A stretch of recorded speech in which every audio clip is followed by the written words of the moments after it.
Tere tulemast tagasi Curiokitsi. Kas oled kunagi näinud langevat tähte öötaevas vilkumas? See on põgus hetk, kuid nii kütkestav. Erejoon, mis lõikab läbi taeva, jättes endast maha ajutise kuma. Erejoon, mis kaob sama kiiresti, kui see ilmus. See nähtus on nii kiire, et kui te pilgutate, võite sellest ilma jääda. See on maagiline vaatepilt. Öötaevas näib elavat valgustatuna nende valgusvälgatustega. Inimesed ütlevad sageli, et kui näed langevat tähte, peaksid soovima. See usk lisab kogemusele salapära ja maagiat. Aga kas te teate, kust need langevad tähed tulevad? Need ei ole tähed, nagu nende nimi võiks viidata. Tegelikult ei ole need üldse tähed. Need on meteoriidifragmendid, mis sisenevad meie atmosfääri. Need on pisikesed tolmuosakesed, mis liiguvad kosmoses. Need osakesed, mis on sageli väiksemad kui liivatera, liiguvad uskumatult suurte kiirustega. Kujutage ette, pisikesed tolmuterad, riisiterast väiksemad, hõljuvad universumi avaruses. Kui nad puutuvad kokku meie atmosfääriga, põlevad nad ära ja loovad need kaunid eredad jooned, mida me nimetame langevateks tähtedeks.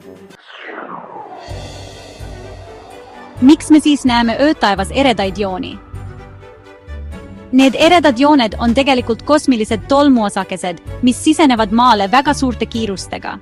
Kui need väikesed osakesed õhuga kokku puutuvad, kuumenevad nad tohutult ja hakkavad intensiivselt kuma. Seda helendavat nähtust nimetatakse tavaliselt langevaks täheks, kuigi see pole tegelikult täht. Ja mõnikord, kui paljud neist osakestest sisenevad atmosfääri samal ajal, võime näha meteoorisadu.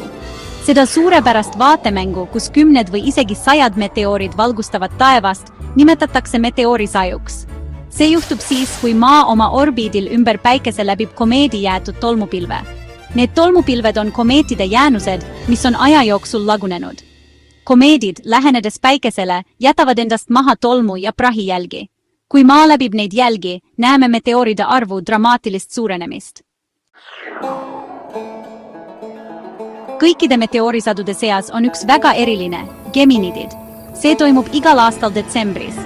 Mis teeb Geminidid ainulaadseks, on nende päritolu. Enamik meteoorisadusid pärineb komeetidest, kuid Geminidid, need tulevad asteroidist. See asteroid, mida nimetatakse Phaethoniks, jätab endast maha tolmuraja. Igal aastal detsembris läbib Maa seda rada, pakkudes maagilist vaatemängu. Kuidas seda taevast balletti imetleda? Geminidide hästi vaatlemiseks peate linnatuledest eemale minema. Valige väga pime koht, näiteks maakoht. Tehke endale mugavaks, riietuge soojalt ja vaadake taevasse. Teleskoopi pole vaja, langevad tähed on nähtavad palja silmaga. Parim aeg Geminidide vaatlemiseks on tavaliselt detsembri 13. või 14. paiku. Olge kannatlik ja avage silmad laialt. Kas teadsite, et langev täht võib liikuda üle 200 000 kilomeetri tunnis? See on uskumatult kiire. Kujutage end ette sõidukis, mis liigub sellise uimastava kiirusega. See on nagu saaksid Maale ringi peale teha vähem kui 10 minutiga. Need meteoorid, mida sageli nimetatakse langevateks tähtedeks, on tegelikult komeetide või asteroidide fragmendid, mis põlevad ära, kui nad sisenevad meie atmosfääri.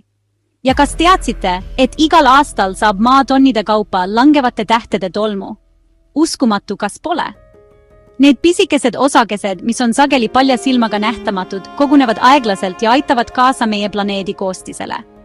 Nad toovad endaga kaasa keemilisi elemente, mis võivad isegi mõjutada elu Maal.